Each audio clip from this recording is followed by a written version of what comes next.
Mr. Mayor, you are now live. All right, a quorum being present, I'd like to call this meeting to order. The first item on the agenda is a resolution to close the meeting to the public. We have a recommendation that council close the meeting at 4:01 p.m. to the public on the basis of the following section of community charters, section 91C, 91G, 91I, and 91M. Can I get someone to move the recommendation? Moved by Councilor Manas, second by Councilor Toporowski. Any discussion? Discussion, all in favor? Opposed? Motion carried.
Mr. Mayor, you are now live. I'd like to start by just acknowledging we're gathered here today on the traditional lands of the Coast Salish people. Just for any members of the audience wondering why we're starting a bit late, Council had another meeting prior to this that ran a bit later than we had anticipated. The first item is the approval of the consent agenda.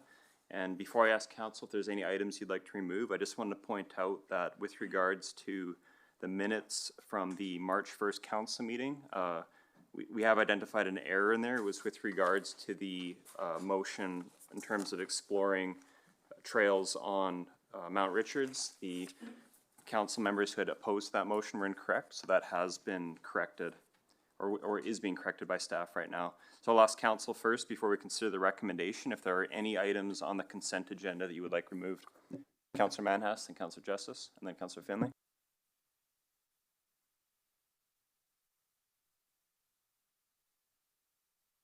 Councillor Justice. Thank you, Mr. Mayor. I'd like to pull 3.2.1.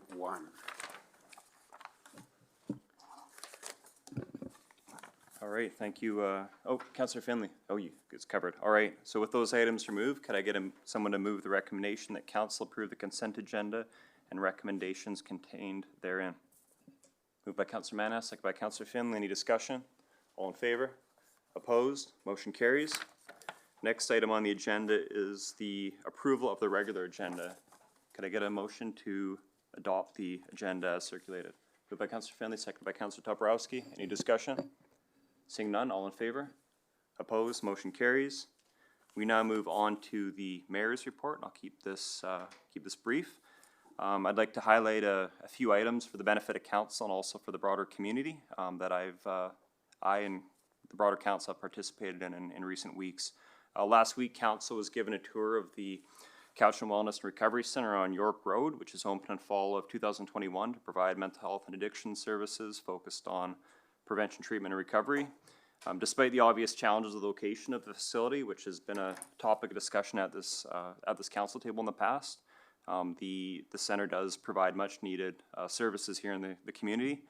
Like so many other communities across BC, our region is facing a toxic drug crisis that is devastating families, with more than 40 lives lost in 2022, which has been on a steady increase in recent years and has more than doubled the total of 15 fatalities in 2016. I want to thank the staff from Island Health and the Lookout Housing and Health Society who operate the site for organizing the tour and providing an overview of the services offered, and also for discussing with us potential improvements that could be made. Last week, our CAO Ted Swaby and I had a chance to meet with Mayor Leonard Krogh at Nanaimo City Hall to discuss some of the common challenges that we're facing in our communities. Similar to the Cowichan region, Nanaimo is struggling with growing issues related to homelessness, mental health and addictions, and street disorder, but on a much larger scale than what we're seeing here. I know I'm looking forward to working with Mayor Krogh and our councils working together and with other leaders here on Vancouver Island to advocate to the senior levels of government as a unified voice for solutions to these problems, including increased investments in supportive housing, addictions treatment facilities, and mental health supports in our communities. I also recently met with our Nanaimo North Cowichan MLA Doug Routley here at Municipal Hall to discuss our priority projects here at the municipality and how many of these could align or do align with the provincial government's priorities. We're building a strong relationship with MLA Routley's office, and I look forward to continuing to work together on our shared priorities at both the municipal and provincial level. And finally, I'll just note that earlier today, our CAO Ted Swaby and I and Councillor Justice attended the Poverty Reduction Action Planning Forum that was organized by the Cowichan Housing Association at the Ramada Inn. The event, which included various service providers and local government leaders, was an opportunity to discuss the work done to date and to plan for future actions to tackle the interrelated challenges of housing, homelessness, mental health, and addictions. The provincial government's budget for 2023, as we all know, includes significant new investments in social housing and mental health and addiction supports, and it's going to be critical that over these coming months we all work together at the local level to ensure that the Cowichan region receives its fair share of funding to tackle these challenges. So that concludes my mayor's report. All right. Moving on now to delegations. We have one delegation. It's a presentation with regards to the Broom Busters Invasive Plant Society from Joanne Sales. Ms. Sales, if I can invite you to the podium.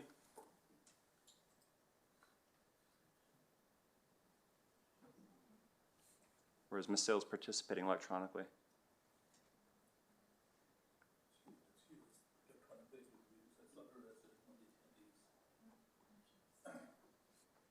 Oh, Ms. Sales, can you hear us?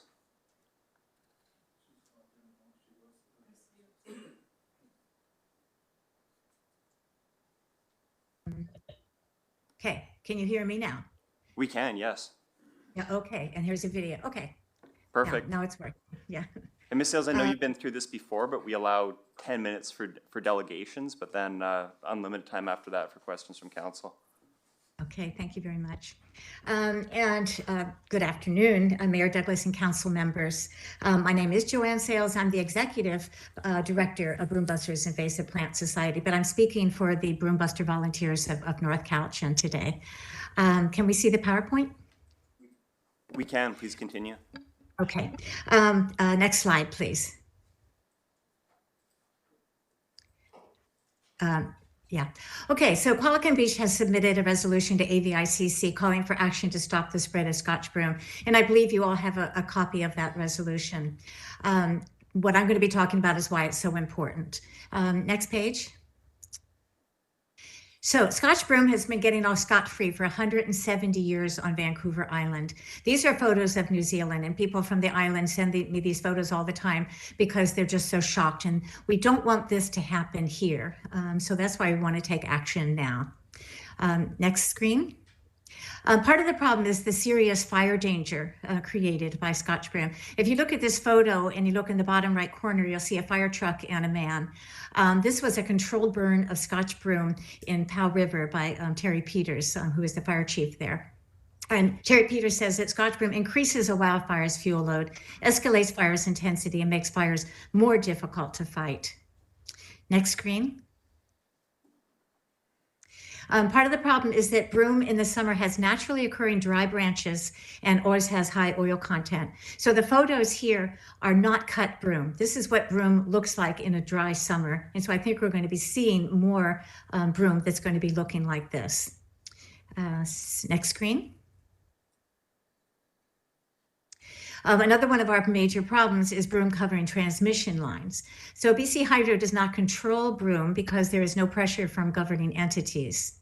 But as you can see, we have massive amounts of Scotch broom on the hydro lines. This greatly increases danger that fire could spread across the island, and it carries seeds to previously broom-free areas, and it blocks escape routes if that was necessary. So even though the broom looks small from these photos from the air, there I am walking under the hydro lines, and you can see how tall it is in some places, 10, 12 feet tall.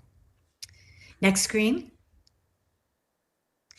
Broom spreads densely and rapidly and grows huge quickly. And the reason why is that it's a woody weed. It is not a tree.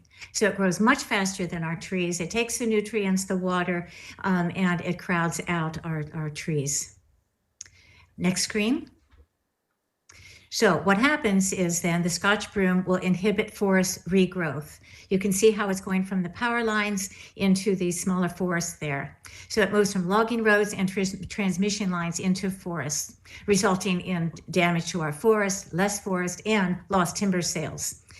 Two figures that I have is in Oregon, 2014, they lost $47 million. Washington, 2017, $142.7 million. And that's only going to get worse. Next screen.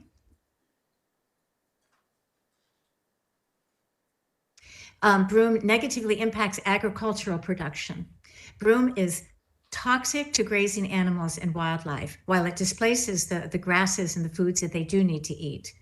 It releases toxins and changes soil chemistry, so the soil is no longer as suitable for our native plants.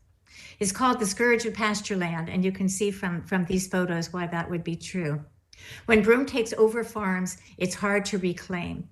The reason is that a single plant can produce 18,000 seeds. Those seeds are viable in the soil for 30 plus years. So when the soil is turned and the broom seeds see the sun, then they will sprout. So you can imagine what a problem that is on a farm. Next screen.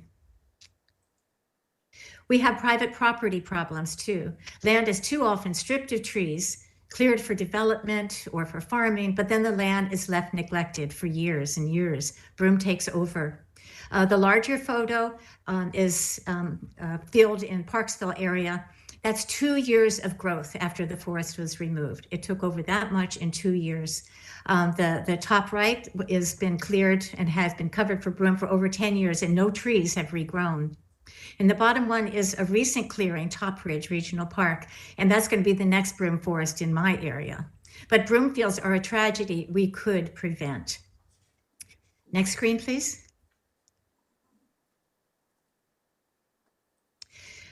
So an assessment study for the Invasive Species Council of BC found that Scotch broom is the invasive species causing the greatest harm to species at risk in BC. So this chart here is all the invasive plants and animals in BC, and the top bar is Scotch broom. So you can see Scotch broom is by far the top offender, a serious threat to biodiversity. Next screen, please. So therefore, let it be resolved. Let us establish and implement actionable steps to control the aggressive spread of Scotch broom all across BC. Next screen. And implement broom-free fire breaks along long stretches of broom for safety of all communities. Next screen. So why is nothing being done about Scotch broom? Why is it only classified as a weed of concern? Well, if you look at the map, Scotch broom entered BC through Souk, and then it came up Vancouver Island, and now it's moving into the mainland. So Scotch broom is mostly on Vancouver Island, so it's up to the local governments and communities on Vancouver Island to take action and speak out. So Broombusters' request is that North Cowichan support Qualicum Beach's resolution at AVICC regarding the rampant and unchecked spread of Scotch broom on Vancouver Island. Next screen, please.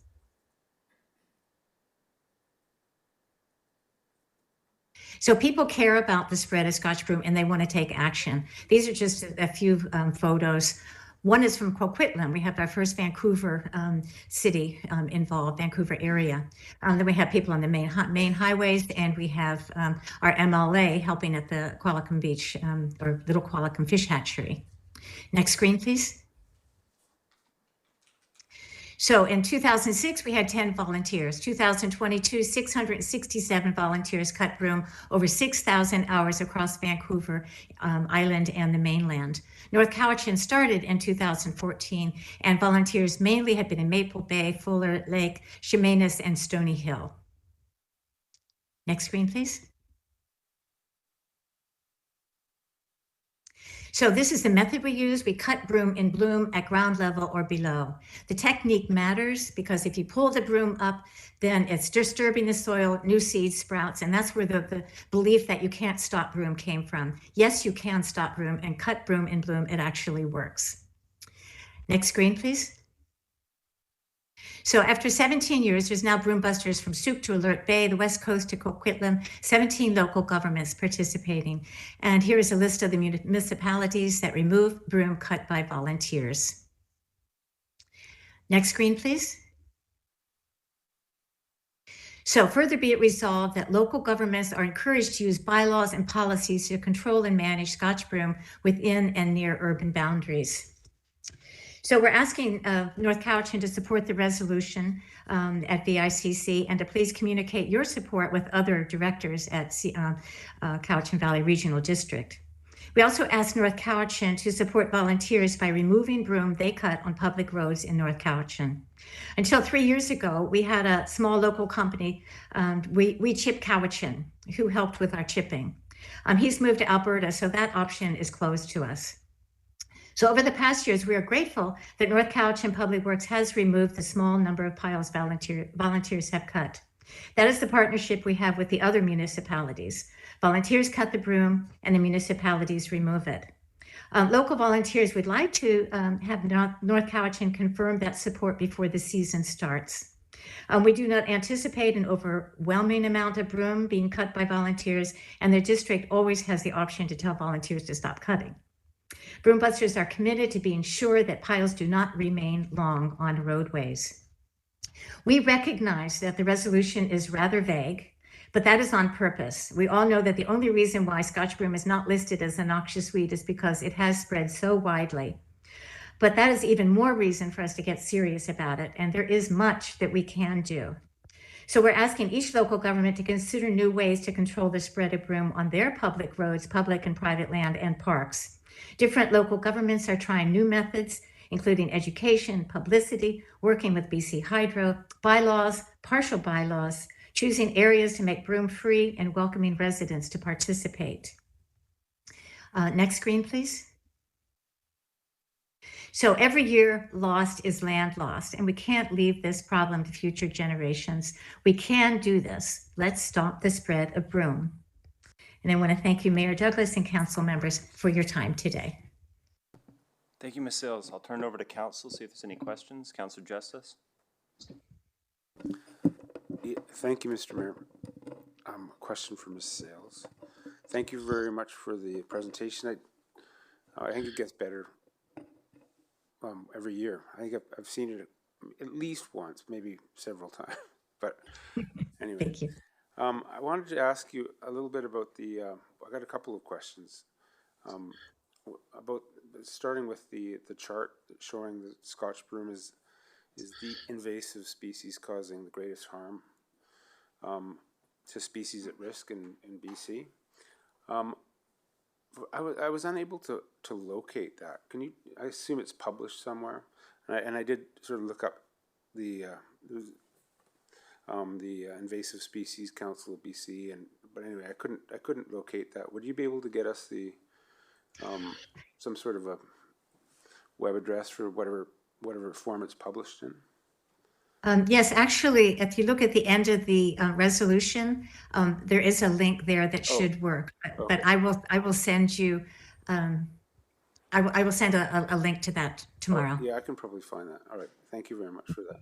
And I was curious. I guess the reason I was interested in it is I was trying to understand what the various colored bars were that added up to that. The great wide bar that was Scotch broom, because it seems to indicate there's the pink ones I think are other plant species, and the blue ones appear to be mammals, but there's a green bar too, and which would suggest that Scotch broom is actually putting aquatic species at risk too. I think both of us will need to look at the extensive report to understand what the bars mean. It's quite an extensive report, so I can't answer those questions right now. Oh, okay. So that's perhaps a little bit too much detail, but I do have one other question, if I might, Mr. Mayor. So, I mean, we know that invasive species are one of the top 5 drivers of species extinctions and biodiversity loss, along with human impacts to habitat and climate change and so on. And here in North Cowichan, we have multiple ecosystem types, some of which, like the Garry Oak ecosystem, have a great number of species at risk. I was wondering whether you are aware of any research that documents the threat of Scotch broom by ecosystem type. That is to say, are there ecosystem types where Scotch broom is particularly pernicious and dangerous? And I guess following up on that, does it make sense to target Scotch broom in particular ecosystems where it is most threatening? As a sort of a primary place for attacking it before others? Well, certainly the Garry Oak meadows are known to be vulnerable, and a lot of that is because they are meadows, so that the sun does actually get in there. So I would say any type of meadows, whether it's in forest, forest openings, it's the smaller plants that are going to be quickly smothered. And these are some interesting things that actually, like beekeepers were going, well, we like Scotch broom because the bees just flock to it. But the problem is that it's even affecting species of bees because it draws a different kind of bee, not actually our native bees, and it just feeds them for a short period of time and then they're gone, right? And then there's no more broom flowers. So we need the biodiversity for insects and animals as well as plants.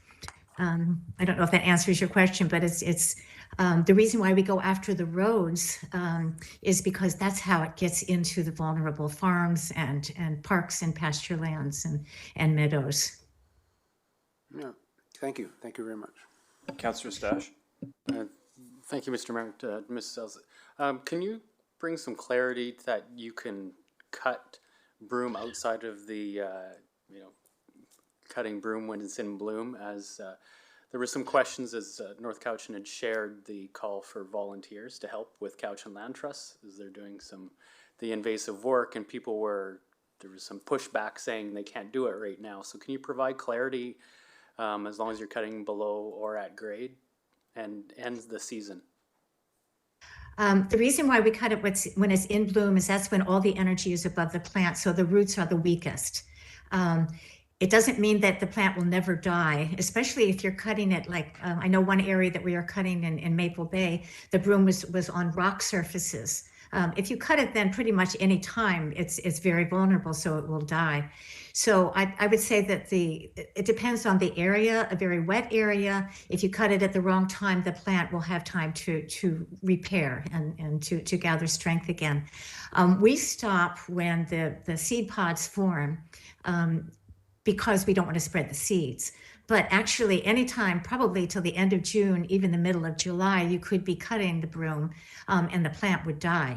It's just that we want to be very careful about not spreading seeds. So we've had people say, well, we cut it in the fall and it died. And, then sometimes it's like we cut it in the fall and it doesn't die. One thing is about very large broom. If you can even leave stalks on very large broom, as long as you're taking off all the green, and the large broom just dies very easily. So definitely don't want to pull that out of the ground. So the little ones you can. Perfect. Thank So you. that's Thank you for the clarity on that. And and just to comment to all the volunteers that have worked, I regularly hike the Orange Trail and the Southview Terrace Trail, and the large amount of volunteer work done in the last 3 years. It's done a significant improvement there. So thanks to all the volunteers that do it, and hopefully they come out again this year. Thank you, Ms. Sills. And just to be clear, in terms of supporting the AVICC resolution, our council typically doesn't endorse something like that the same meeting that we receive a presentation, although I think most of us will be attending the AVICC convention, so there will be an opportunity to either vote in favor of the resolution or to speak in favor of it and to talk to some of the other delegates. Just want to thank you, to build on Councillor Stash's comments, for all the work your society does across the island, and especially in supporting our local volunteers here in North Cowichan. So thanks for that. Yeah, over to Councillor Justice. Just one more thing. I did find that reference in the report, so you're off the hook. I've got it. Thanks. Well, thank you very much. Thanks for your time. Thank you.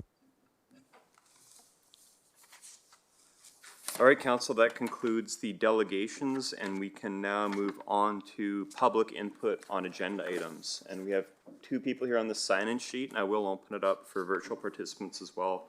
So just a reminder to everyone that we allow up to 5 minutes, up to 5 speakers, 3 minutes each. So the first person on the list, Adrian Richards. So Ms. Richards, if you could come up to the podium. I think it was taken off the agenda, wasn't it? 3.2.1? Yeah, just to be clear, Ms. Richards, it was pulled and we'll discuss it under new business at the end of the meeting. So you have every opportunity to step forward and speak on it.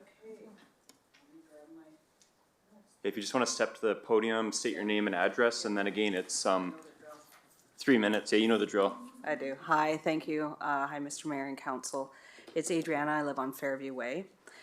I just want to speak to item 3.2.1. Just wondering why a letter from a Courtney councillor is being considered, especially after constituents' letters are being turned down. It's a counselor that's on the board of directors of the Climate Caucus, the same group who are being interacted with by council members during the creation of our current OCP. The Climate Caucus is far from some independent network of elected council members. It's funded by UBC, the province of BC, municipal law firm, and other NGOs and government agencies. Climate Caucus states that it follows the UN IPCC report, which has drastically changed this past year. This group also states that its purpose is to provide members with resources, samples, motions, reports, and tools to support locally elected leaders to accelerate the transformation for communities. One of the many handbooks that the Climate Caucus offers is New Council Members' Handbook. It advocates for energy efficiency requirements for buildings and rebates and retrofits for heat pumps, etc. It also asks you to sign on to national and international commitments to reduce greenhouse gases, for example, Partners in Climate Protection or the Global Covenant of Mayors, the same Global Covenant of Mayors that is co-chaired by the UN Secretary General Special Envoy for Climate Ambition and Solutions, Michael Bloomberg. These policies are poverty policies and look to drive people out of their homes. One project in North Cowichan is to see all homes retrofitted by 2050. People asking me, how can they make you do that? I said, by demanding your house be at a certain standard and just place it on your taxes. And lo and behold, this letter speaks on implementing the Help Cities Lead program, which states this: the policy will allow a property owner to more easily finance the upfront costs of building energy efficiency upgrades by paying the cost back over time through a voluntary property tax assessment. This assessment would be attached to the property rather than the individual. If and when the property is sold, the financing would carry on to the new owner. From the BC government website, in broad terms, a locally elected official has a conflict of interest if the following qualifications are met. The local elected official's interest in the matter is immediate and distinct from the public interest. By the last North Cowichan poll, only 5% of people put climate as their most important worry. Also, it also states it can be reasonably determined that the local elected official's private interest in the matter will influence their vote on the matters. So I respectfully ask that members of the Climate Caucus that are on our council recuse themselves from the debate around this letter. Thank you very much. Thank you. We'll move on to the next speaker, Sally Kular. Mrs. Kular, if you could state your name and address, and again, it's up to 3 minutes. Yes, thank you. Good evening, Mayor Douglas and council members. My name is Sally Kular, and I'm at 6797 Hampton Place, Duncan, BC, North Cowichan, and I'm here this evening with my husband, Ted Hayward. We are the owners of the property located at 2441 Herd Road, Duncan.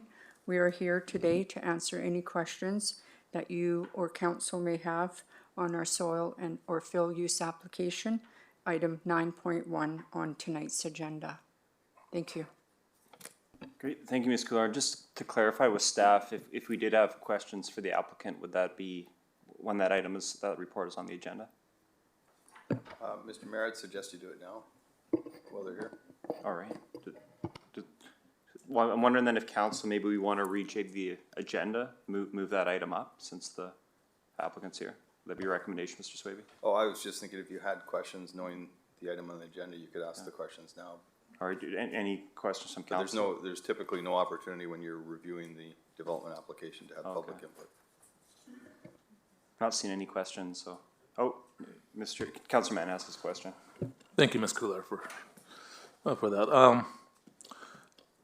Were you aware, or your husband aware that ALC required this infill permit when you actually started building your house? What we did is we submitted a notice of intent along with our building application, and then it progressed through, I believe that municipality of North Cowichan Planning Department spoke to ALC and authorization came forward and building permits were issued. A follow-up. Did you guys actually see that authorization, or was it presented to you? No, we did not. Thank you, Councilman Hess. And any other questions from council? No. All right, well, thank you, Ms. Kular. Thank you.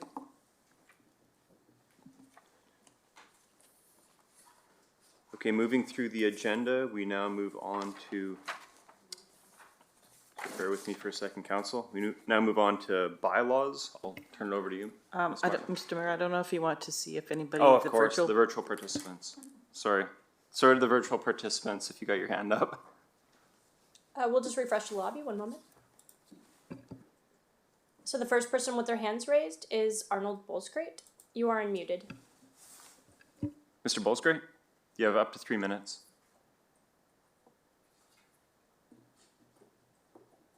Well, am I unmuted? Yeah, we can hear you loud. We can hear you.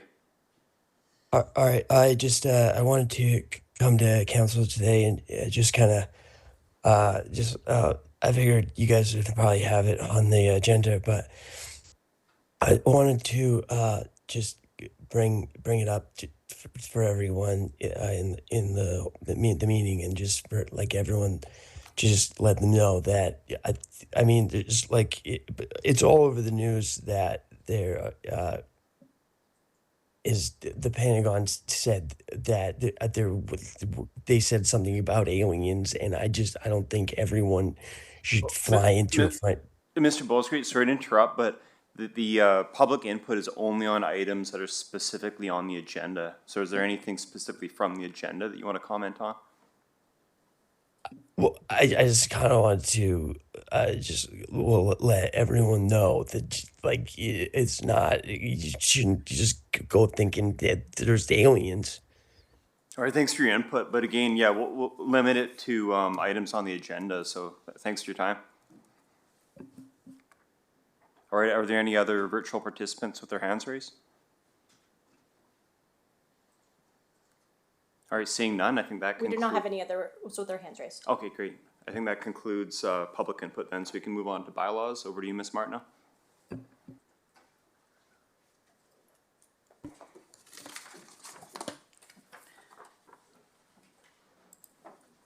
Okay, zoning amendment bylaw number 3868, which received approval from the Ministry of Transportation and Infrastructure on October 11th, is before council for adoption.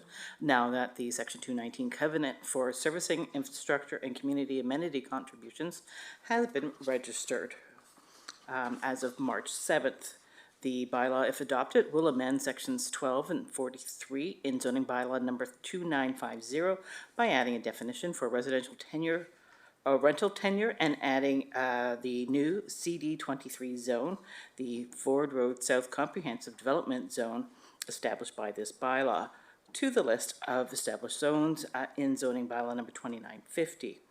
The properties located at 3005 and 3011 Drinkwater Road and 6455 Ford Road will then be rezoned from R1 Residential Rural Zone to the new CD23 zone to permit high-density residential use. The recommendation is that council adopt zoning bylaw amendment bylaw number 3868 for 3005, 3011 Drinkwater Road and 6455 Ford Road from R1 to CD23 2022. All right, council, we've given this 3 readings, public hearing debated at length. So could I get no discussion? Moved by Councillor Manas, second by Councillor Justice. Any discussion?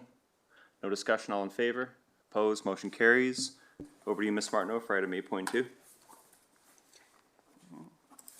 Okay, so zoning bylaw amendment number 3891, which received approval from the Ministry of Transportation and Infrastructure on March 7th, is before council for adoption.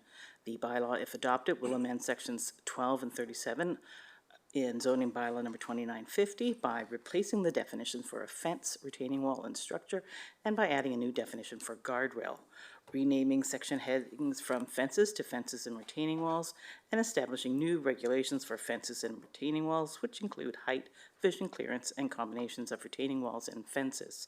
The recommendation is that council adopt zoning bylaw amendment bylaw number 3891, 2022. Could I get a mover and a seconder? Moved by Councillor Stash, seconded by Councillor Justice. Any discussion? No discussion, all in favor? Opposed, motion carries. Back to you, Ms. Martineau. Okay, so building bylaw amendment Bylaw number 3892 is before council for adoption. The bylaw, if adopted, will amend section 2 and 3 of building bylaw number 3172 by replacing the definition for a structure and adding a new definition for retaining wall, and by establishing a requirement to obtain a retaining wall building permit prior to construction for a retaining wall over 1.2 meters in height. The recommendation is that council adopt building amendment bylaw number 3892, 2022. We have a mover and seconder. Moved by Councillor Callio, seconded by Councillor Finley. Any discussion? No discussion, all in favor? Opposed, motion carries. Back to you, Ms. Martineau. Okay, so reserve funds establishment amendment bylaw number 3897 is before council for first three readings. The bylaw proposes to remove the Aquinas Center Reserve Fund as item 3 in the schedule attached to the reserve funds establishment bylaw number 3552 and insert the Bell McKinnon Local Area Plan Streetscape Reserve Fund in its place to facilitate the implementation of the Bell McKinnon Local Area Plan through amenity contributions, and to add the Cowichan Lake Water Quality Reserve as item 38 in the schedule to fund the monitoring and management of water quality in Cowichan Lake. The recommendation is that council give first, second, and third reading to reserve funds establishment amendment bylaw number 3897, 2023. All right, just remind council, this is more of a housekeeping item. Do we have a mover and seconder? Moved by Councillor Callio, seconded by Councillor Manhas. Any discussion? No discussion, all in favor? Opposed, motion carries. Sorry, I kind of rushed through that bit. Opposed? No one opposed. Okay, motion carries. Back to you, Ms. Martineau, for item 8.5. Okay, so zoning amendment bylaw number 3901 is before council for first and second readings. The bylaw proposes to rezone the Crofton Fire Hall property located at 1681 Roberts Street and part of an adjacent lane from the residential 1 and 2 family zone R3 to the public use zone PU. To avoid delay of issuance of a building permit, staff is recommending that the public hearing for this bylaw be set for April 5th.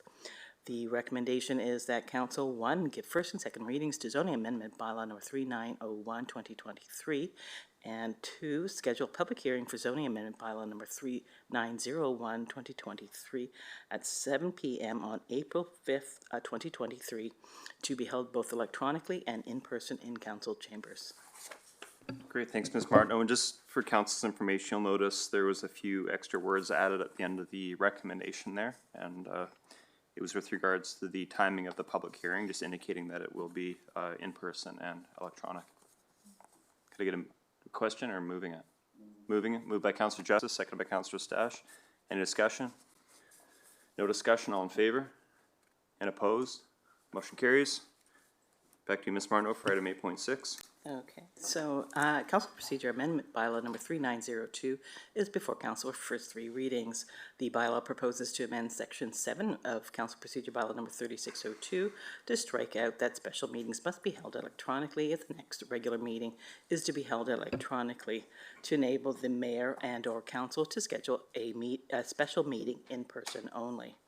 The recommendation is that council give first, second, and third reading to council procedure amendment bylaw number 3902, 2023.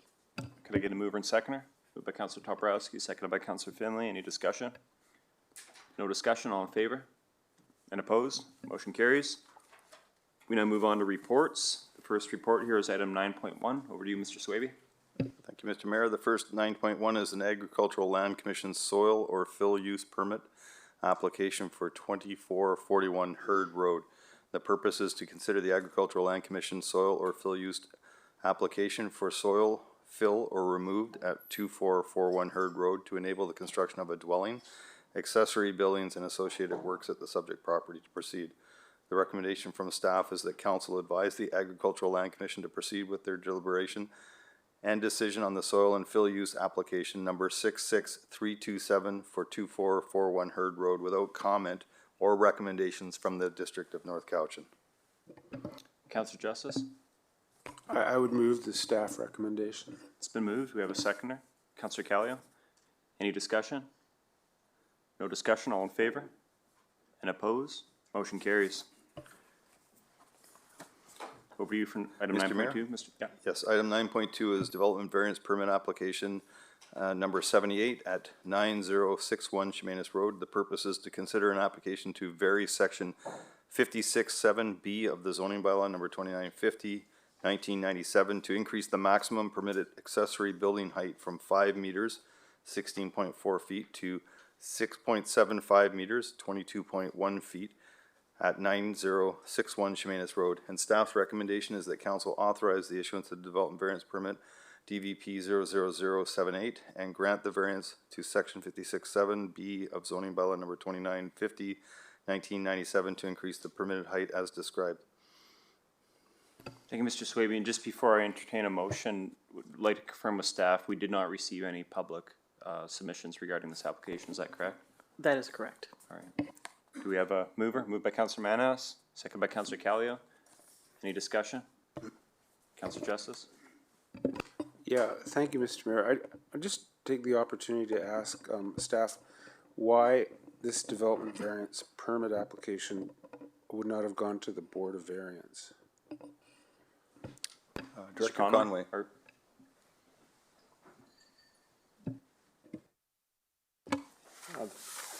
Thank you for that question. So with variances, there are two options. One is going through council and the other is going through the Board of Variance. North Cowichan does have a board of 5 appointed members.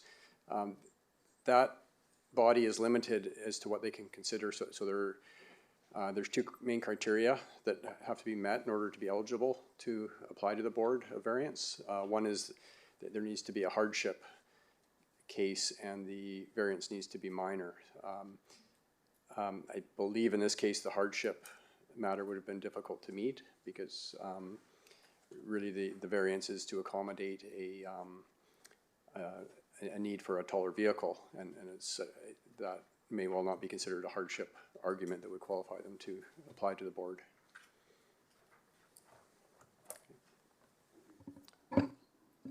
Thanks, Councillor Justice. Yeah, I believe we have a mover and a seconder, so any further discussion? No further discussion, all in favor? And oppose? Motion carries. Thank you, Mr. Mayor. Item 9.3 is the revision to the Sports Wall of Fame Nomination Committee review structure. And the recommendation from staff is that council approve the terms of reference for the Sports Wall of Fame Nomination Committee as presented and append to the Director of Parks and Recreations, as appended to the Director of Parks and Recreations report March 15th, 2023 as attachment 1. Do we have a mover? Councillor Manhouse, seconder. Councillor Finley, any discussion? No discussion, all in favor? And oppose? Motion carries. Mr. Mayor, item 9.4 is one of our capital projects, and the purpose is to award the construction contract for the Canada Avenue Floodgate and Road Upgrade Project. And staff's recommendation is that council award the Canada Avenue Floodgate and Road Upgrade Project to Stone Pacific Contracting Limited for the sum of $2,532,534.05. Any discussion, or do we have a mover? Moved by Councillor Manhouse, second by Councillor Finley. No discussion? All in favor? Opposed? Motion opposed? Yeah. Okay. No opposed. Motion carries. Item 9.5. Over to you, Mr. Swaby. Thank you, Mr. Mayor. Staff is very excited and happy to bring forward the Growing Communities Fund that was offered by the province to municipalities, and we were happy to receive $7,686,000 from the Growing Communities Fund, a grant that was announced by the province March 3rd, 2023. Staff has done some reviews of our programs and budget deliberations over the 5-year capital plan, and our recommendation to council is that one, authorize the one-time grant of the $7,686,000 received to A, $4.8 million to the Crofton Fire Hall, B, $1,984 to the capital costs of the curbside automation program, and C, $902,000 contribution to the Affordable Housing Reserve Fund. And 2, direct staff to amend A, the financial plan bylaw 3896 to reflect the allocation of the money, and B, fees and charges bylaw be amended to reduce the annual waste collection fee from $183 to $153 per household. I'm just going to turn the corporate officer and ask, would we move this recommendation as one block or separate 1 and 2? You can move it all as one, or you can separate it. It's up to council. Mr. Mayor, I would recommend if council is looking to make any suggestions, you might want to do them in blocks just to be sure, so you don't have to amend that. Okay. Okay, well, before we entertain the motion, I've got Councillor Mannas and Councillor Justice. Thank you, Mr. Mayor. Mr. Mayor, I'd like to sever 1C. All right, 1C has been severed. Do you want to sever anything else? Councillor Finley? I'd like to sever 1B, please. All right. So do we want to put forward a motion to vote on 1A? Yeah? All right. Someone want to move 1A? Moved by Councillor Mannas, seconded by Councillor Callio. Any discussion? Councillor Estache? I just wanted to thank Councillor Finley. He had sent an email earlier for clarity on the fire hall and where the actual savings goes, and it was that we put the capital front costs up front, and staff got back to us showing how in our current environment of rising interest rates, how much we're going to save by not paying the amortization fees. So it was a good email by Councillor Finley to bring clarity to it and actually help us see how the cost reductions are there. It makes sense if we have the opportunity to pay for a capital item without borrowing against it. It was a good thing. So just to add that bit there, that's the interest savings is where we're really making out on that.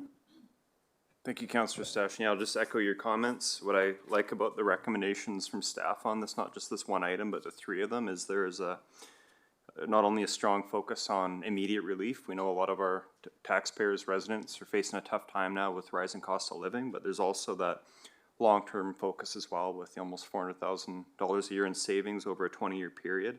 And then finally, we can get into this more when we talk about the housing component of it as well, but we could use some of that money as well to leverage quite a bit of money, tens of millions of dollars from the senior levels of government for non-market housing, but we'll get into that when we get to 1C. If there's no further discussion, I'll call the question. Councillor Justice, do you have a question? Yeah, I wonder whether we could ask Ms. Soldera, because I think Councillor Estache is quite right. We received by email sort of an explanation, but it might be nice for the public to hear that from our financial officer. No, that's a great idea. Ms. Soldera, could you comment on item 1A and the long-term savings? Absolutely. As noted in the report, it is an annual savings of just over $390,000 a year. For the term of the loan, it ends up being just over $3 million in savings. Great, thank you. Well, there being no further discussion, I'll call the question. All in favor? And opposed? Motion carries. We now move to item 1B. Does someone want to move? You want to move the recommendation? Yes, Your Worship. Motion to approve. Okay, so it's been moved. Do we have a seconder? Seconded by Councillor Toporowski. Any discussion? Mr. Councillor Finley? I have some questions for staff on this. It says that if we take these funds to offset our capital costs, that the reduction in annual user fee will only be $30. And if we're using funds from reserve funds already, I'm wondering why it's only $30 and not a full reduction back to what our current garbage fees are right now. I'll turn to staff. Thank you very much for the question. So we do still have, with the purchase of new vehicles coming up, we will still have a need to increase the contribution to the reserve to be able to replace those vehicles when the time comes. As well, we have implementation costs associated with the change to the program. And I note Mr. Cater's there in case I've missed anything. Yeah, Mr. Cater, anything to add? Yes, the other thing would be an increase to the amount of tipping fee for organics and yard waste is included in the additional cost as well. Any additional questions, Councillor Finley? All right. So it's been moved and seconded. There's no further discussion. I'll call the question. All in favor and opposed? Councillors Mannas and Finley oppose. We now move on to item 1C. Someone want to move the recommendation or some alternative? Move, or Councillor Estache? Your Worship, motion to approve. Okay, moved by Councillor Estache, seconded by Councillor Justice. Any discussion? Councillor Mannas? Thank you, Mr. Mayor. Mr. Mayor, I think we should be leaving the housing up to the private sector. We've tried to build the affordable housing on Sherman Road for the last eight and a half years. We've expedited the rezoning. We have given them relief on the DCCs. We have given them the land. We have given them many other, as well as cash out of our affordable housing reserve. And still, after 8.5 years, we're nowhere. I would like to say we move that $902,000 and move it into, say, capital projects or something like that, and leave housing up to the private sector. I know there's a private equity group right now that have purchased some land in North Cowichan, and they're moving forward with affordable housing much quicker than what the what municipality can build, and probably build at a much cheaper rate, and they can make it actually done in a certain period of time rather than 8.5 years while waiting for Sherman Road. So, yeah, I'll respond to that, Councilman. So, to be clear, it's 7 years, it's not 8.5. And for a big portion of that, there was no funding to be available. So this is a social housing project. Social housing projects don't move ahead without funding from senior levels of government. And for up until 2018, we weren't in a position to secure any of that funding.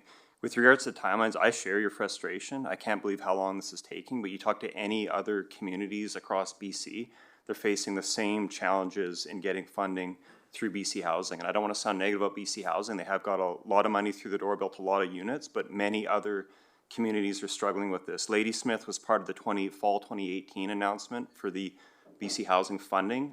They still haven't finished construction of it. And that's nothing negative about folks in Ladysmith. They're trying their hardest, but it's challenges they ran into with securing the funding. And I know the government's committed to speeding up that process, and we've hit we'll be able to report to the public on this, I think, soon, that we've hit a stage with regards to this funding application that I think we're in a position to be announcing some very positive news soon. But this is a chance to waive some of the development cost charges and potentially leverage tens of millions of dollars in funding. And while I think we should be looking as a municipality at looking at ways to help the private sector, whether it's speeding up approval processes, whether it's, like we're bringing in more planning staff to help work through some of the backlog. I totally agree with those measures. Making it easier for, say, carriage houses and garden suites. The reality is, if you want social housing, you need government funding for it. That's how that sector works. It's not realistic to expect the private sector to provide that at the scale that you would through government funding. I know we've debated this before. We can debate it back and forth. I respect your position, but again, respectfully disagree. And we'll just see if council has anything to add before we call the question. Councillor Stash, Councillor Finley, then Councillor Justice. Thank you, Your Worship. The reason I'm supporting it is from the recent tours we've been having of the social housing projects that have been happening because of the City of Duncan and North Cowichan working to do things like this, putting funding in place, putting land in place, getting things happening so that social at-risk segments of the community are having housing.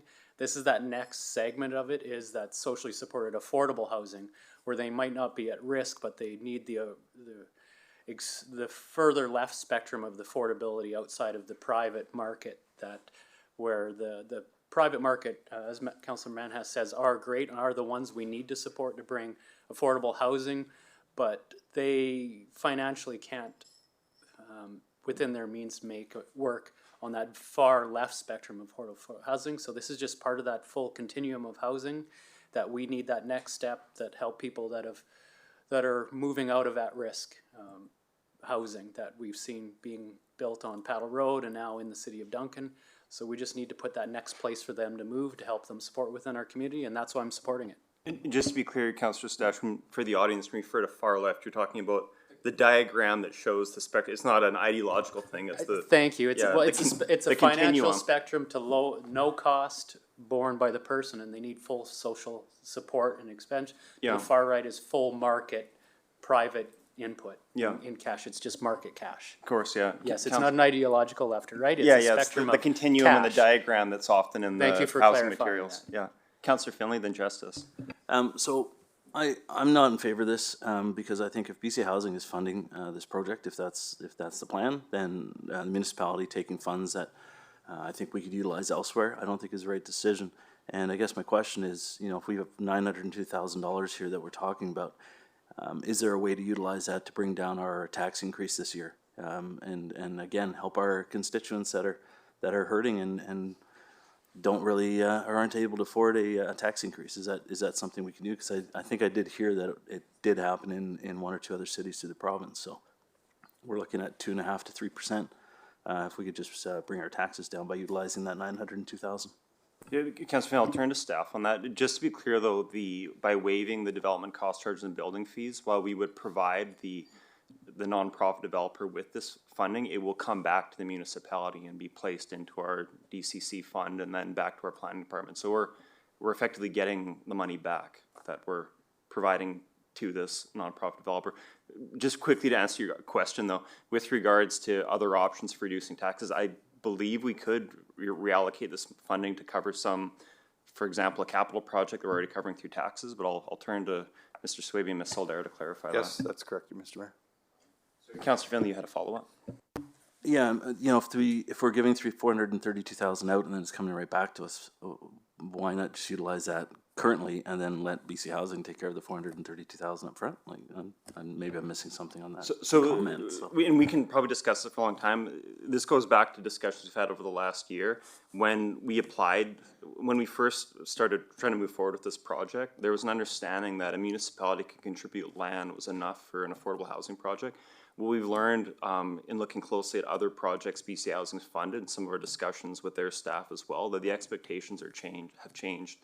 And well, whether we agree with it or not, the province now expects municipalities are going to give much, much more than land. So it's waiving development cost charges, waiving building fees, waiving planning fees, and various cash contributions from reserve funds and various other contributions to make these things happen. Again, whether we agree with it or not, if you look at the projects that the province is funding, and even if you just look at, say, the news releases from BC Housing, you can see that the expectations are changing. So many of the projects, for example, that moved forward in Nanaimo over the last couple of years, they started waiving all these fees to Fino, Victoria. It's, again, whether we like it or not, it's turning into the expectation on the province's side. If that helps.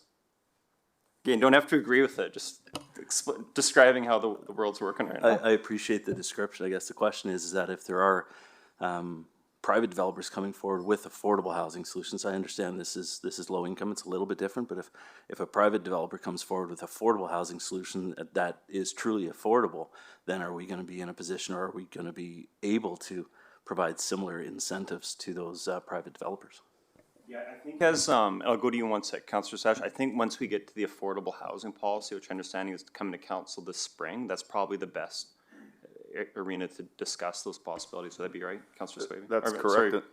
Mr. Swaby demoted you briefly.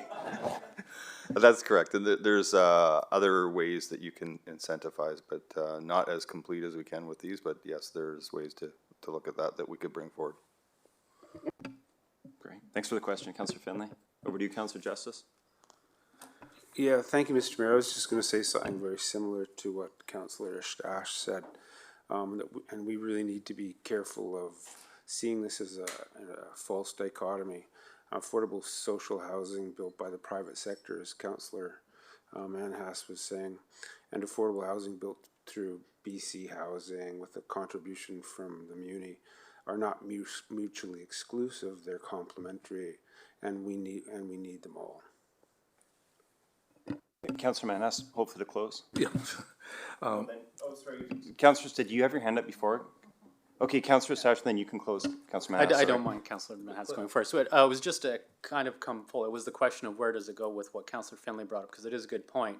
I do think we need, if we have an expectation for on the private spectrum of it, of maybe not social affordable, but truly affordable housing, how can we help developers? Because we can't put the full expectation on them financially, definitely in the interest rate environment that we're in and labor costs, to just say you have to do affordable housing and put all the onus on them. So the question is where do we have that discussion to find ways to support the private industry? How can we support them if they have all the right intentions and they want to do it? How can we help them and be partners, not rather saying you have to do this or you don't get anything? So is that through the affordable housing strategy that's coming up, Or possibly is that a discussion that there might be small pieces that fit in the Economic Development Committee? Those were just my questions. Yeah, potentially, and then also the new zoning bylaw as well could Okay. be opportunities there to discuss how to Yeah. create more room for the private sector to build more of this housing that's gonna meet the local needs around affordability. Thank you. Over to you, Councilor Manas, to close, Yeah, hopefully. thank you, Mr. Mayor. And I'd like to say that this is the contribution to affordable housing reserve. Affordable. It's not to social housing. And so I don't think the affordable housing, we should be competing with the private sector. Again, like I said, again, there's another group that's actually out there, bought some property, they're gonna make it a go of this. And it's truly affordable. Over 40% of the units will be affordable. And according to CMHC, and so people are doing that out there. The private sector actually is way ahead of the governments and in moving forward with this, and they get done a lot quicker. Also, with social housing, the municipality is foregoing property taxes. With the private sector involved, in building affordable housing, you also be collecting property taxes. Municipality will be benefiting. Councilor Callio to close. I just want to say that I agree with almost everybody who spoke here tonight, and Chris Justice, Councillor Justice, your point on why can't we have both sides, and Councillor Manas, I agree with you too.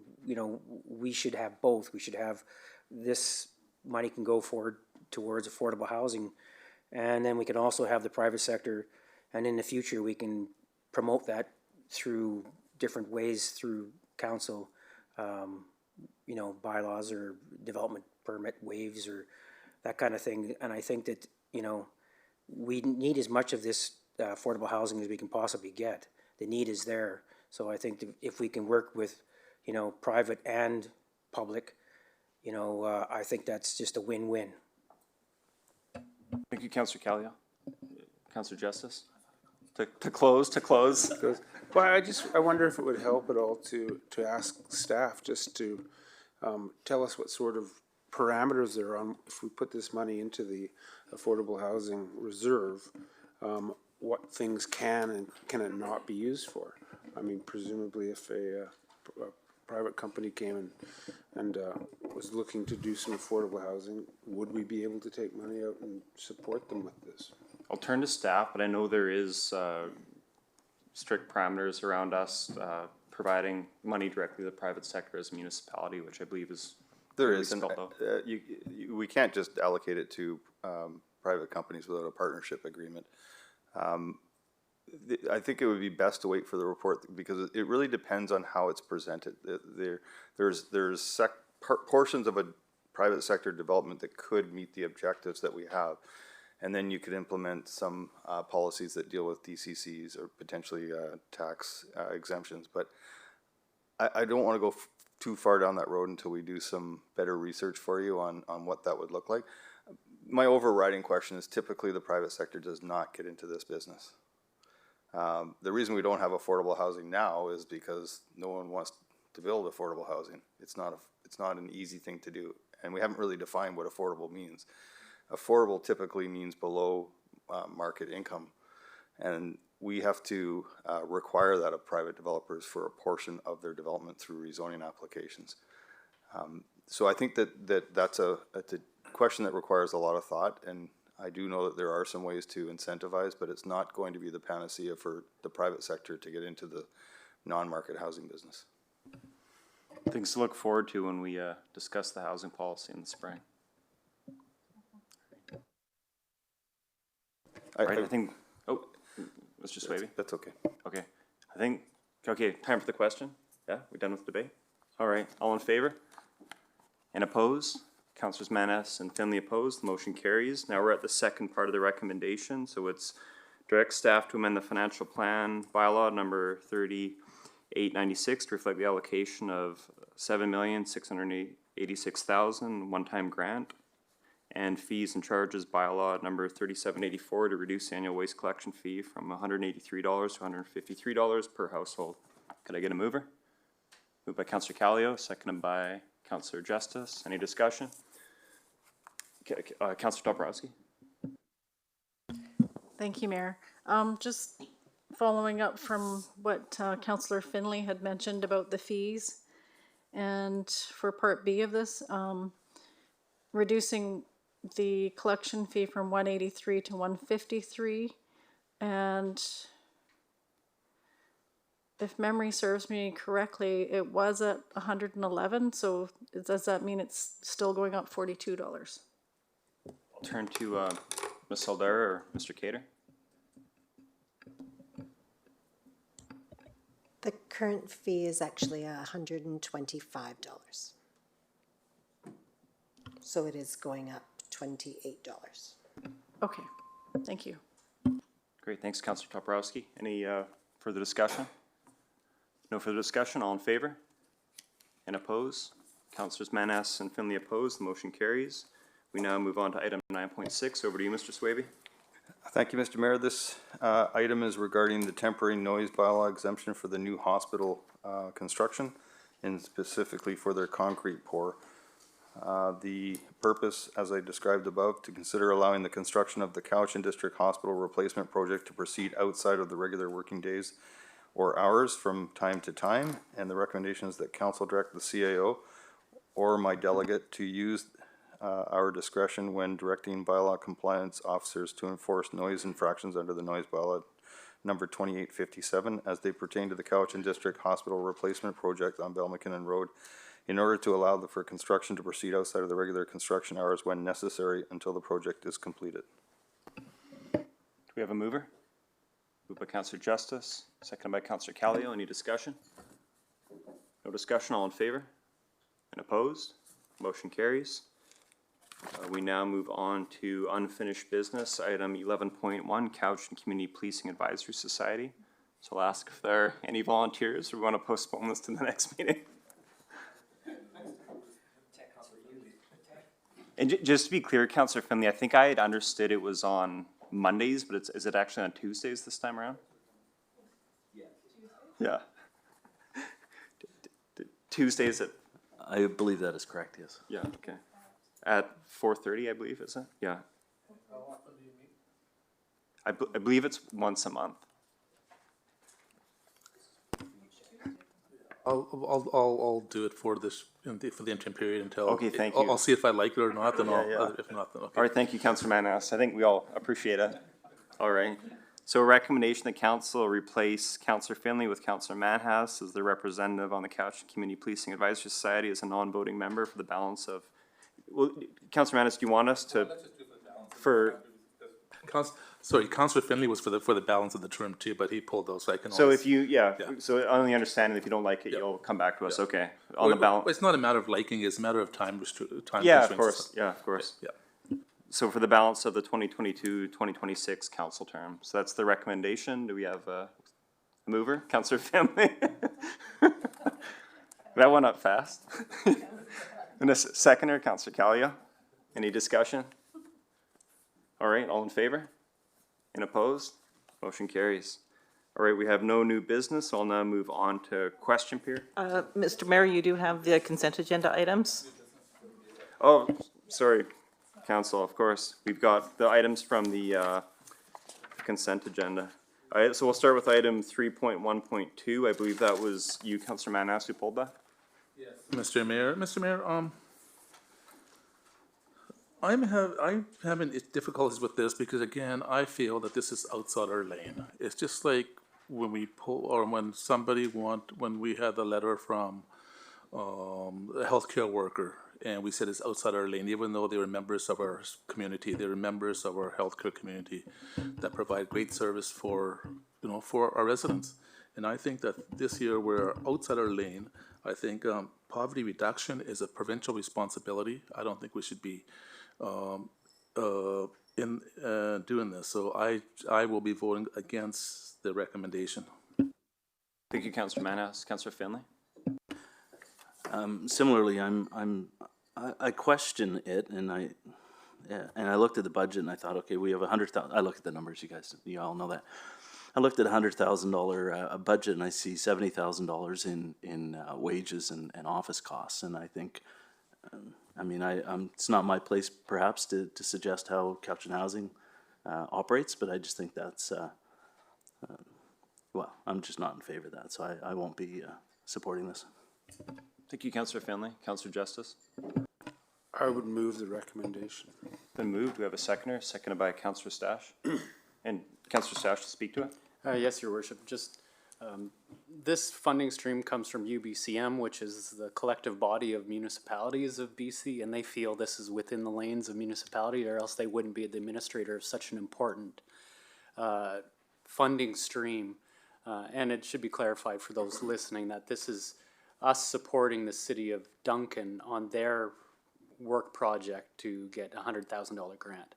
But UBCM speaks collectively for the entire province of municipalities like ours, and they feel it's an important thing that's within our important work that we do and responsibility. Thank you, Councillor Stash. Any other comments?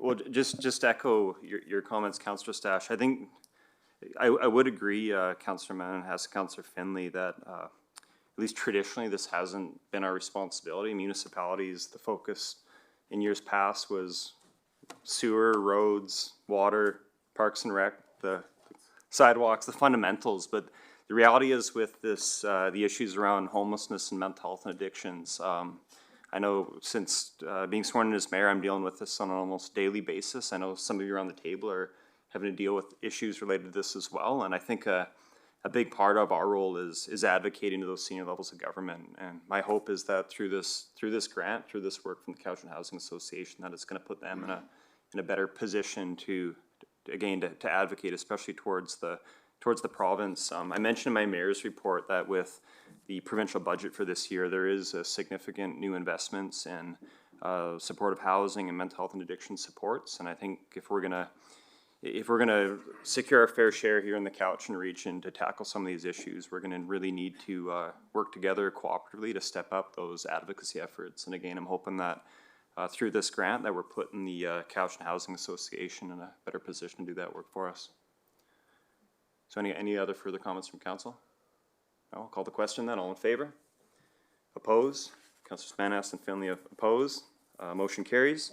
We'll now move on to item 3.1.3. I think you pulled that, Councillor Manhas, but you wanted to comment on it as well, right, Councillor Finley? Yeah. Yeah. Thank you, Mr. Mayor. As I voted against this in the committee of the whole meeting also of March 7th, I think we're doing disservice to our residents by not investing in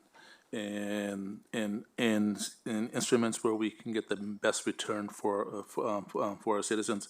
I'll give you an example. Saudi Aramco, one of the largest Saudi oil and gas companies, made $161 billion profit in 2022. So the demand is there. They're making money. If we would invest it in some of those, maybe, it would have been a windfall for the residents of North Cowichan. So I think we just got to be prudent and invest in instruments that will provide the best return for our citizens. Councillor Manhas, Councillor Finley. Similarly to Councillor Manhas, I'm also against this for other reasons as well. We saw Silicon Valley Bank just implode in the last week, and one of their mandates was ESG investing. And just yesterday, I actually just read an article that said the Bank of England is also pulling out of any climate-specific. I'll read this. Actually, it says it just terminated ESG investing and focusing on traditional investing options. So when you see a fairly large bank in the U.S. and internationally, and as well as the Bank of England saying that, perhaps we should look back at traditional investing, I'm not sure that we should maybe question someone as big as the Bank of England and go a different route. And that's my opinion on this. So I'm against this motion. Councillor Stash. Thank you, Your Worship. Just come from the other side of this in rebuttal.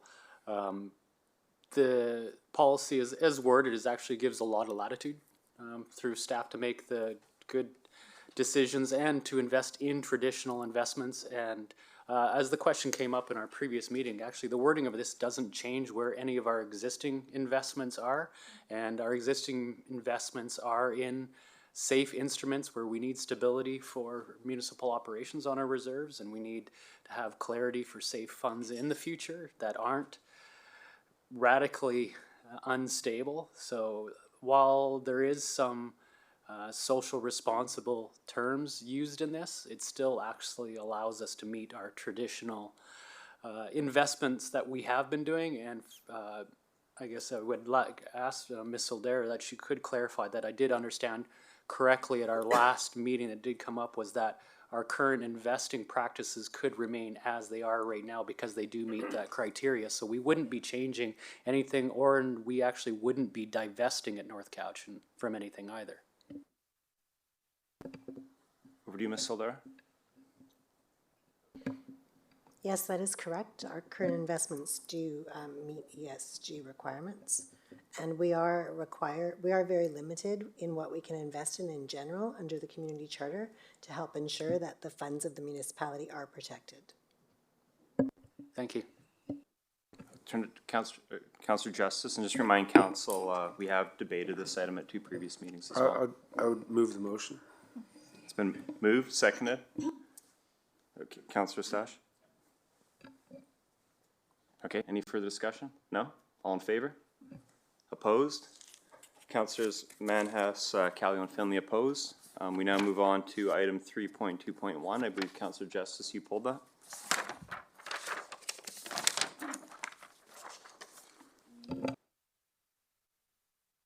Mr. Mayor, thank you. This is a letter from Will Cole Hamilton, reporting in the Help Cities Lead campaign and the looking at the status of their policy requests to the British Columbia government with respect to regulating GHG emissions for new and existing buildings, PACE financing, and much more. Ms. Aldcroft has provided a bit of help by email with this letter already. And I would like to just make an acknowledgement and follow up on that, if that's okay with you, Mr. Mayor. And I hope Ms. Aldcroft is available to answer a question. No, she's not, Mr. Mayor. She's not? She's not, no. Okay, then I shan't go any further. I'll send it by email. All right. Thanks, no problem. Okay, moving on then now. We're now at question period, so I'd invite any members of the gallery to step forward with any questions for council. Oh, yeah, I think it was just to, I don't know, I'll turn to the corporate officer, but if it's just receiving for information, do we need to actually? No, but that would be redundant. All right. Okay, so back to question period. Do we have any members of the gallery who have any questions for council? And I'll now turn to the virtual attendees and ask if anyone has their hand raised for questions for council. We don't have any hands raised. All right, well, that concludes our business, so I'll declare this meeting adjourned. Okay, thanks for keeping